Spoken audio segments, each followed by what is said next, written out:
What is up, my friends, and welcome back to another episode of the Tea with Tina podcast. If you are tuning in on YouTube, you may notice a new friend that we got over here. Specifically for the podcast, I told my husband, I was like, listen, I need to have a nice plant background. I'm embracing the plant background. You can see my snake plant. This is like one of my first plants ever back in the pandemic. He's probably like 3 years old. This guy is a cat palm, cat friendly. He can chew it. He might get a little bit of an upset tummy, but he doesn't die. So I think that's maybe why it's called a cat palm, but I decided to name him Greg. I tried to pot him. He's actually on a little elevated stand, so he's not super tall, but I tried to pot him in this one pot that had like an elevated bump in the middle. And well, Greg has a giant root ball. I'm talking like the roots are wrapped around the pot and they're probably this thick of just straight roots. And of course he has his regular roots too, and I could not fit him in the pot. So this is terrible, but I read that it's okay and the plants can take a good beating when they have root balls and they can kind of strangle themselves with the roots, so it's good to break it up. But I pretty much just got my husband's pliers and I literally chopped through the root ball. It felt like I was beating Greg up. So it's been about 2 days. I'm waiting to see. I'm giving him a week to see if he like turns yellow and dies. I think he'll be okay. Hopefully it was good for Greg. I'm sorry, Greg, but now he can fit in his pot. Oh my god. So yeah, that's where we're at with the plant.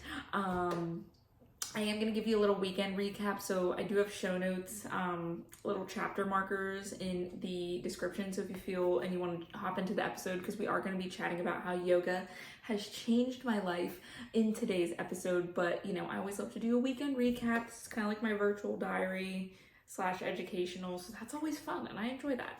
And oh, here comes Mr. Banks. He may jump up onto my lap. We shall see. He always loves to make an appearance and hopefully he doesn't eat. Ow, he's using my leg as a scratching post, but hopefully he doesn't eat my plants. But anyway, so weekend recap. This past weekend was very sunny, very warm. I was very productive on Saturday. I detailed my car, which my car is an R title, so it was in an accident before, so I got it at a really good deal, but the paint's kind of wonky because it needed repainted. Clear coat's not 100%, so it shows dirt very easily, and it's white. Okay, so when I wax it and hand scrub it, it looks really, really good. And pretty much that's what I did this weekend. I've put it off since literally last fall. I mean, I used to be a car detailer. That was one of my first jobs. So I'm really good at it and I enjoy doing it, but I just haven't had the time, or when I did have the time, the weather was blah.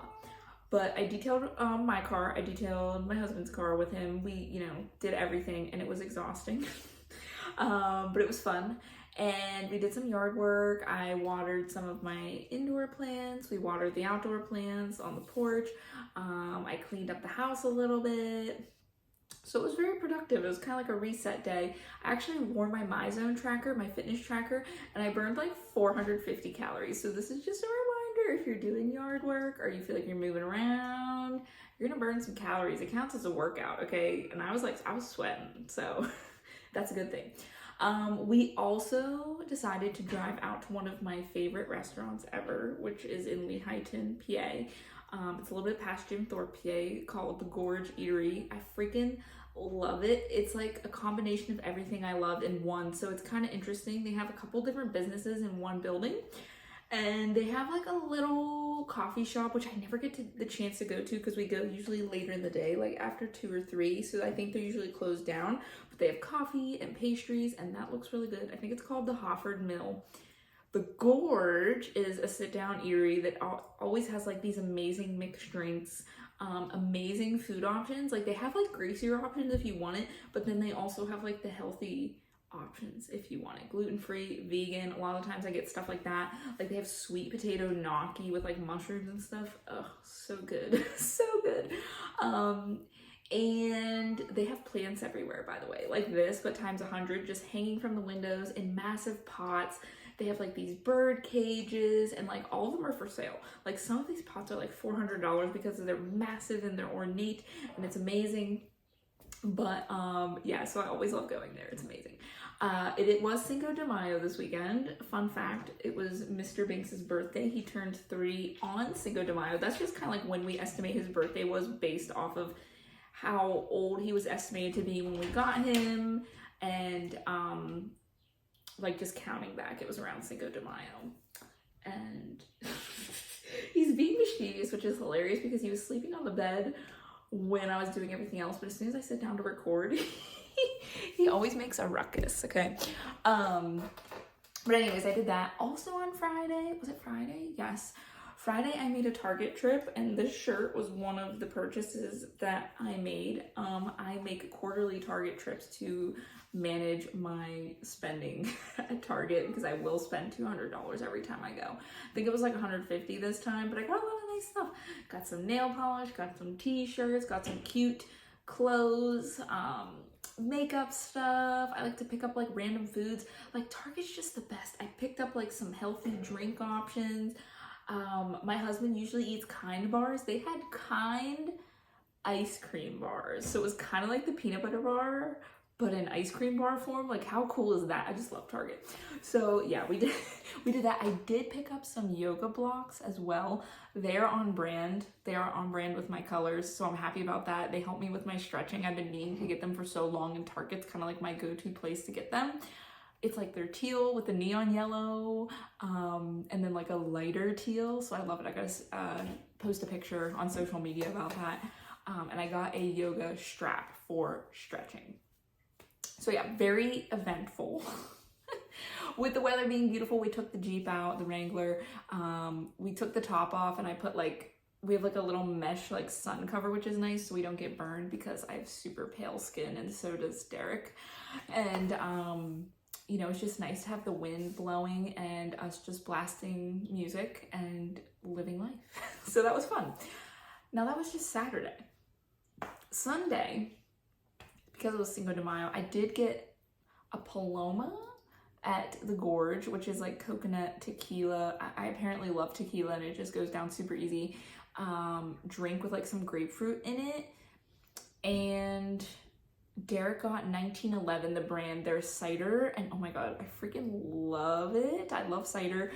It was orange creamsicle flavor. Dangerous. Could have chugged it. Like when we go to the beach, I think I'm gonna be getting the 1911 brand to drink on because I don't drink a lot. I usually just drink out like when we go out to eat somewhere nice. I try to get the fun drinks. I often don't drink to get drunk or just like casually. But we did go to the winery too, and that's always a fun experience.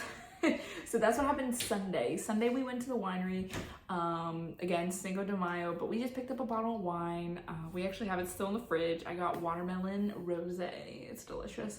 And I got an eggplant parm wrap, so good, with a little bit of chips, and we got a charcuterie board. Oh, so nice. Like, I'm sorry, that was like my total white basic girl coming out, but it was just fun. And there was some live music playing, and the weather was beautiful. Just had a great time. It was good because these past couple weekends have been rainy and crappy and gloomy, and we try to do stuff but it doesn't work, and just the weather was so beautiful that we really just got some time to soak it up. Like I even sat on the porch for a little bit and I was reading. I think I updated you last episode how I was reading A Happy Place, which very good book. You gotta read it if you want like a romance novel. Very good. I was just reading that on the porch. The weather was beautiful. Little bit of a breeze. It was great. So that's me. It doesn't take much to make me happy with that. I'm just watching Binks. He looks like he's ready to jump. Oh my goodness. I've never seen him be this bad. Anyway, I watched a couple movies as well. For my horror fans out there who like the 80s horror, I watched quite a few things because if you're not familiar with Joe Bob Briggs of The Last Drive-In, it streams on Shudder. You can maybe find stuff on YouTube. He's great. He is a movie critic. He has this like cowboy Texas persona, and he will review the movies, give you background information on the movies while watching it. So he has that commentary. He'll cut, you know, every maybe 30 to 40 minutes, do a cut scene, and they always do fun events, fun themed movie nights. So it's really fun. It comes on every Friday night on Shudder at 9 p.m. They stream it, and then, you know, the past episodes are available for viewing. But we watched a lot of those because the new season was out and we've been kind of catching up. So I watched, my favorite was Witchboard. Okay, it's about a Ouija board. Sorry, I'm watching my cat. But it's about a Ouija board and this 8-year-old boy, or I'm sorry, 10-year-old boy that's trapped in the board, but is actually an evil spirit. It's pretty good. I won't give away too much about that one, but that one is worth the watch for sure. Kind of gives it Final Destination vibes / Ouija board vibes. So that was good. Then we watched Don't Panic, which was for Cinco de Mayo because it was directed by a Mexican director. And it was funny because all the actors were bilingual. So some of them were white and native English speakers, and then some of them were like Mexican. And it was funny because like I could tell like what they did to shoot it was they would shoot the shot in English and then they would shoot it in Spanish. You know, so they would do it like right after the other because they were bilingual and it just saved it from dubbing and stuff. But you could tell when they were filming, like some of the accents were awkward. Like some of it was forced American, like an American accent. And then some of it, you could tell they had that little hint of Spanish in there. I don't know though, but it was fun. It was a good movie. So we watched that. And then we watched The Devil's Reign, which we're not completely done with that. That actually has William Shatner and a very young John Travolta, like 10-year-old John Travolta. Very visually pleasing to watch, like very artistic. It's pretty interesting about like devil worship and cults and stuff, but William Shatner's in there, right? But it's pretty cool. I enjoyed it. Like I said, we're about halfway through, so I think we're gonna finish the other half some point this week. I like it so far. Mainly I watch these movies for the laughs or the vibes. They're not always inherently good or bad, but I just like the vibe. I like the style of like 70s, 80s, 90s movies. The blue nighttime, how nighttime is blue colored. You know, they don't do that in modern movies. The music, the acting, I just love it. We also watched Evil Dead, which I can't remember if I said that in last episode. Maybe I did. I don't know if I watched it during the week or not, but we watched Evil Dead, the old one, which we need to go through Evil Dead 2 and then the remakes, or I don't know if they're remakes or continuations, but it was pretty good. I thought it was pretty vibey. I don't know how I haven't watched it before because it gives off like Friday the 13th vibes, but yeah. So very activity-filled weekend. We did a lot, which was fun. Now, we're gonna move into the episode. So before we do that really quickly, I chatted over on Instagram and I kind of teased that I was giving away a free thing this week and to stay tuned for it. So I'm going to tell the podcast first. Okay, so what I'm going to be doing is I'm giving anyone who wants one a free 4-week workout guide in my training app. So you get all the features, you know, the meal tracker, everything for 4 weeks, okay? All you gotta do is I'm gonna drop a link below. There will be a little Google form. You just have to fill out your email address, and I'm requesting 2 things in exchange because it is free. Okay, very easy things. The 2 things are gonna be, 1, you'll have to leave a review for my podcast if you haven't already. And I mean, I'm gonna have a note there, like if you don't listen, you know, you don't have to, or maybe this encourages you to try to listen to it to see if you like it. If you're watching here, you do listen to the podcast. So definitely try to leave a review if you haven't already. You can leave a review wherever, like usually Spotify or iTunes are the big ones. So do that. And then also I want you to post about your experience during the challenge once a week. So those are the 2 things that I ask. And by that, I mean, you know, share about maybe you did a workout, or take a selfie after a workout, or screenshot your workout, or whatever, once a week. Post as your stories, post it on Facebook, Instagram, wherever, and just tag me in it. Really, that's all I'm asking. So share about the challenge once a week and leave a review on the podcast if you watch. Okay, so if you are interested in that, just click the link below in the description box. Like I said, it'll take you to the Google form. I just need your email so I can send you an invite to the app, because that's how I invite you. I'll upload your workouts, you have access, and then at the end of the 4 weeks, you know, that's it.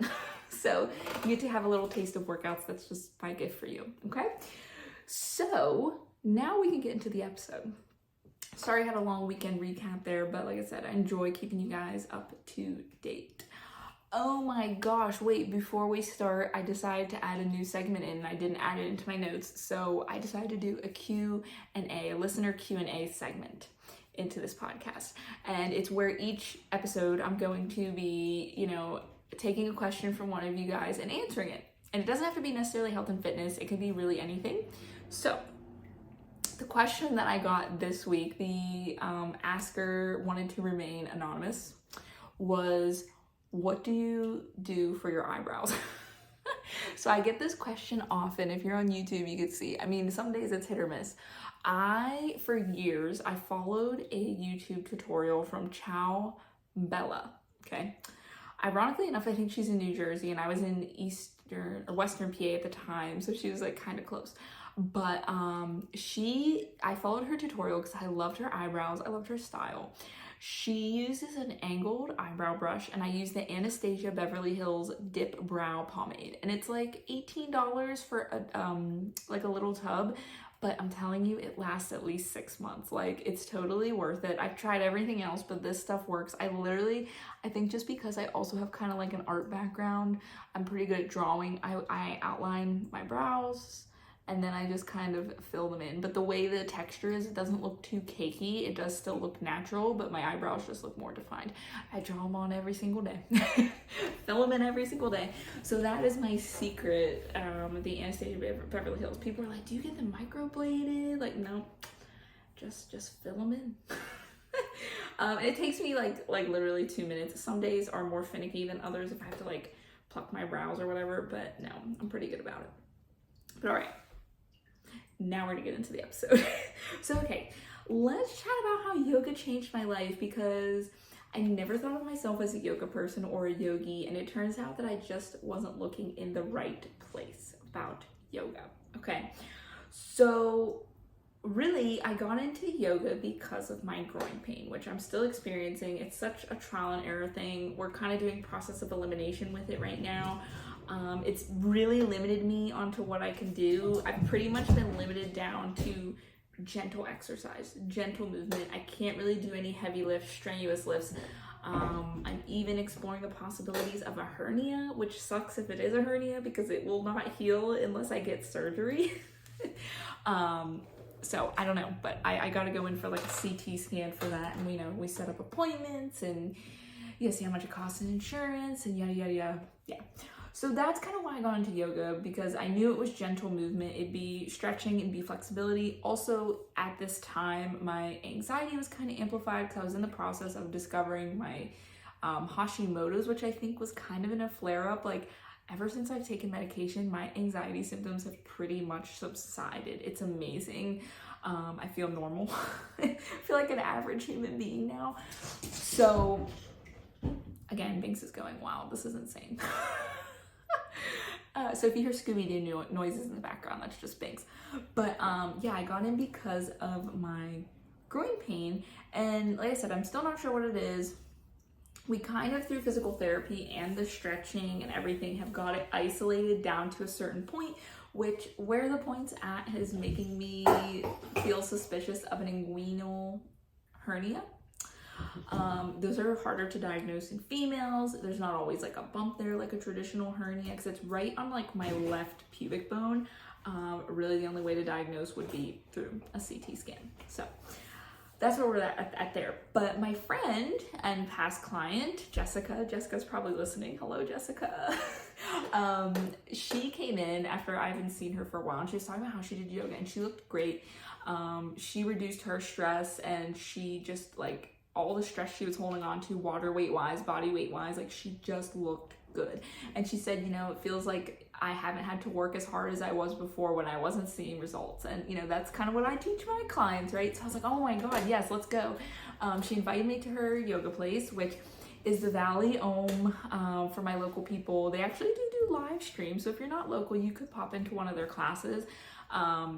But it's super nice there, and I feel like they take more an actual, I don't know what's the best way to describe it, like a historical approach to yoga. Like, they really get behind the true meanings of things. So they do have the different styles of yoga, like yin yoga and yoga flow, and they have the different levels.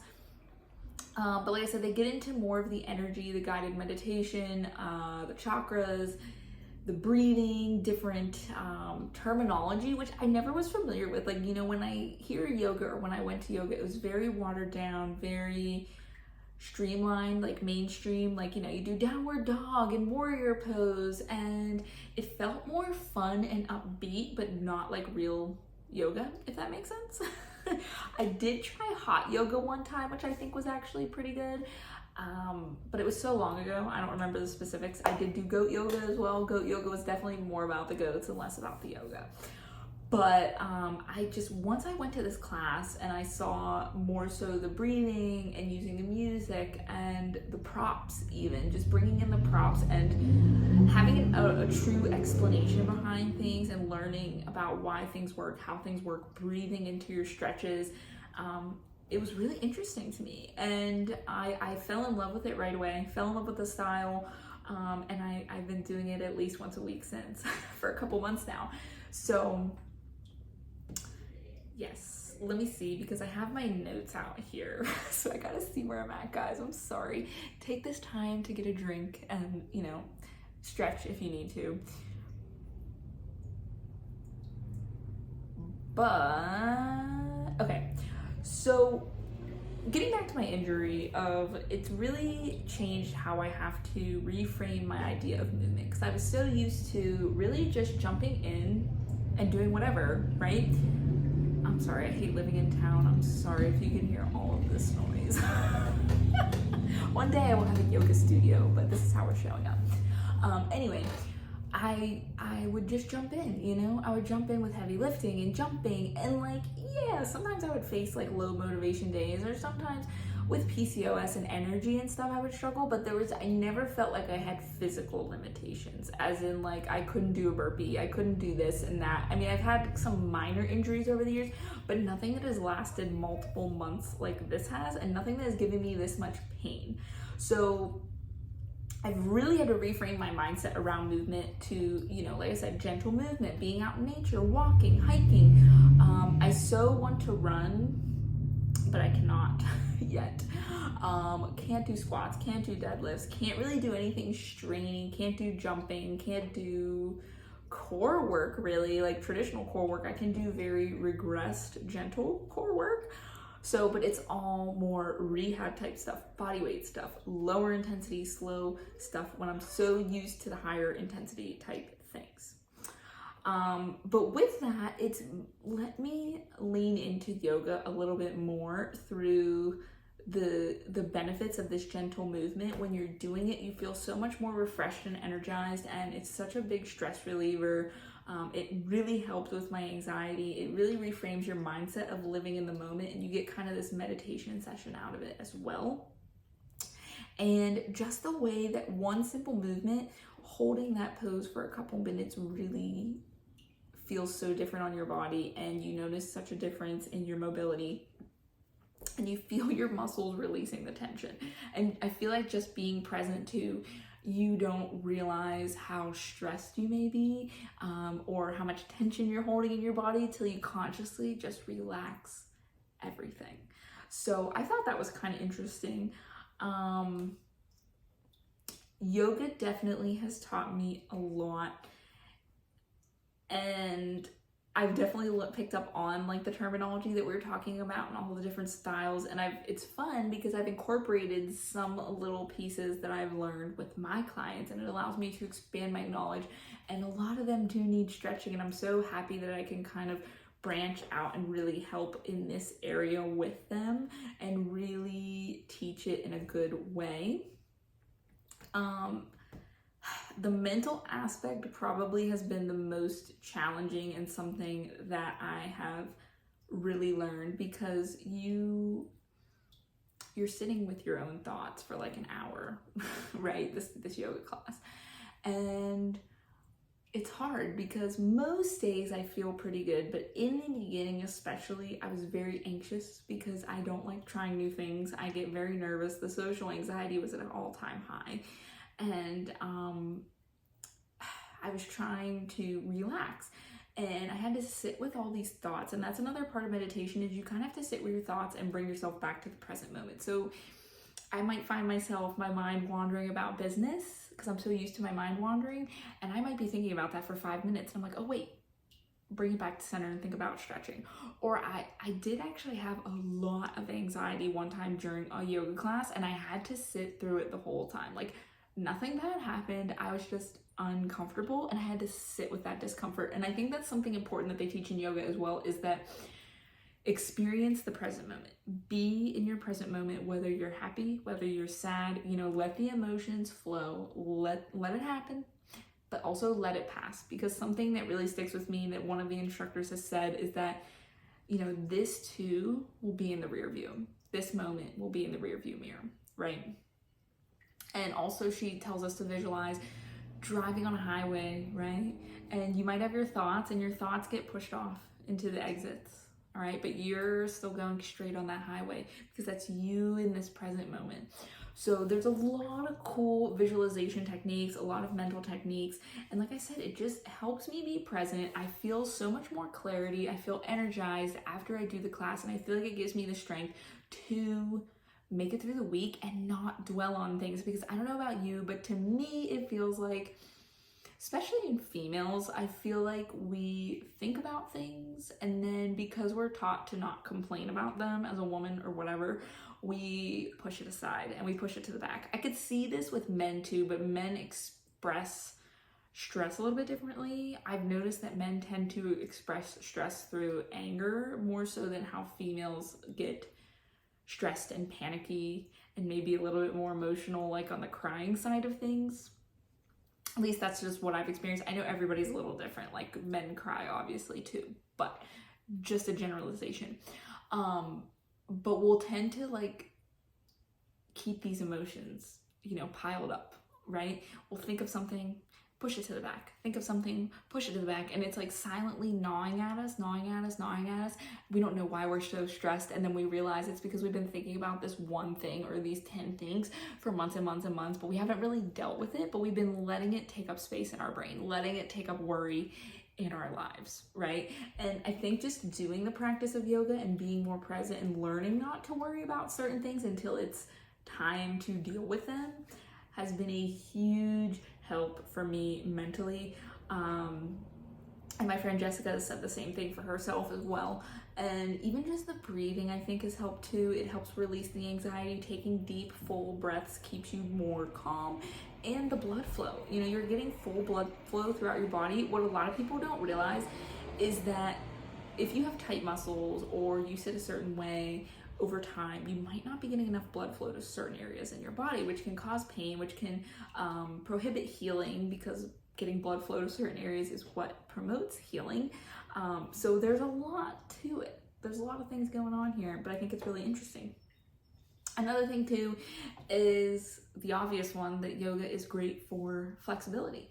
I used to teach a 30-minute stretching class at least 3 times a week. At different times, and I went through the stretches with them. We did full body stretching. We would start standing and then progress to the floor. Actually, on my YouTube channel, I have the full body stretching routine that I would run through with my class people. If you want to check it out, it is here. But I loved it, and I just got away from it.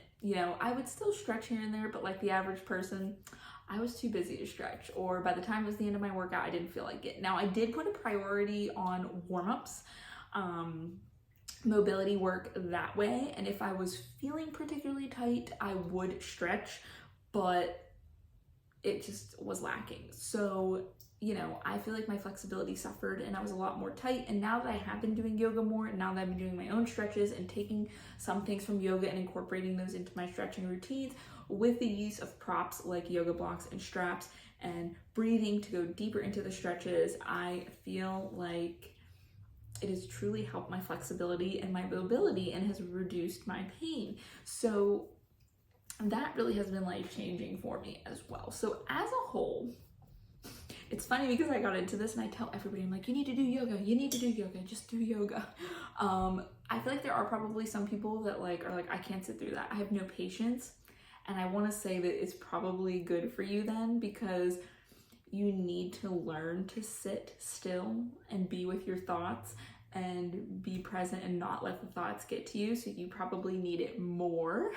But it would be challenging for you, right? It's going to be challenging. So I feel like yoga is beneficial to everyone. It is a form of meditation, even a form of spirituality. But it's also great for mobility and flexibility. Some people, you know, they're gifted genetically. Maybe they don't have issues. Maybe they don't have tight muscles. Maybe they don't really work out or move that much, but for some reason they have no issues. That's cool. Well, most of us struggle with some form of tightness. Maybe you have a desk job.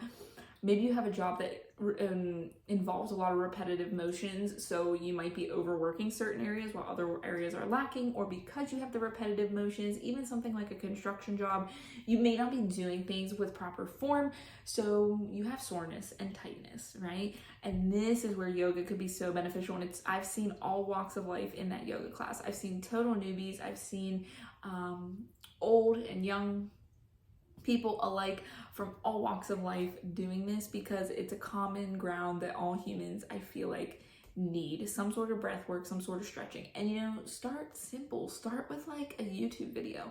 Try a 10-minute yoga session. Maybe if you have lower back pain, do one for lower back pain. Do a beginner yoga session.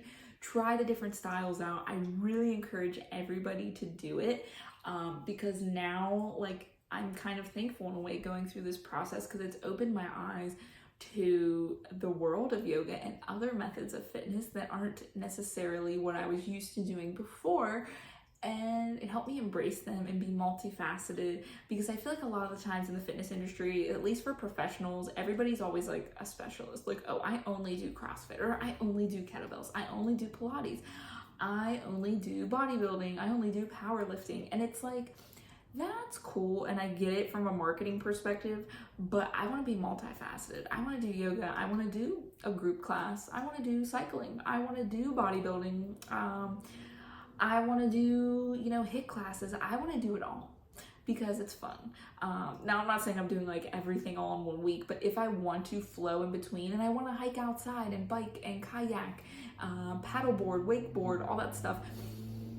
And it's not that I'm saying I'm like switching between all these things, but fitness can be fluid, and I think fitness should be fluid because you should be able to turn it up and draw it back based off of what you're going through. And right now I have to draw it back, but that doesn't necessarily mean it's any lesser of like than somebody who's doing bodybuilding, because this is my 100% effort at the current given moment. If I were to try to do bodybuilding, I would probably collapse on the ground and end myself in the ER because I injured something even worse. So it's probably smart to not do that, right? It's been more so mentally challenging, especially the times where my injury feels a little better and it's not aggravated. It makes me want to do stuff, and I have done that a little bit, and again it gets re-aggravated. So it's an ever work in progress. I'm sorry. It's a little bit of trial and error, but that is where we're at. So yeah, yoga has been great physically and mentally and spiritually for me, and I've never experienced it like this, and I'm so happy that I found this place. I'm so happy that Jessica came in, if you're listening, Jessica, and you taught me about it, because it's really cool. So with that being said, I think I'm going to wrap up this episode. I hope I piqued your interest a little bit. Maybe you want to try out some yoga. Let me know. I would be happy to chat with you. You can type something in the comments. You can send me a message on Instagram. Those are like my main hangouts. So until next time though, guys, we will chat soon. Remember, if you do want a free 4-week workout guide, don't forget to fill out the form below, and I'll set that up for you. All right. Until next time, that is all for now. Chat soon, and I'll see you soon.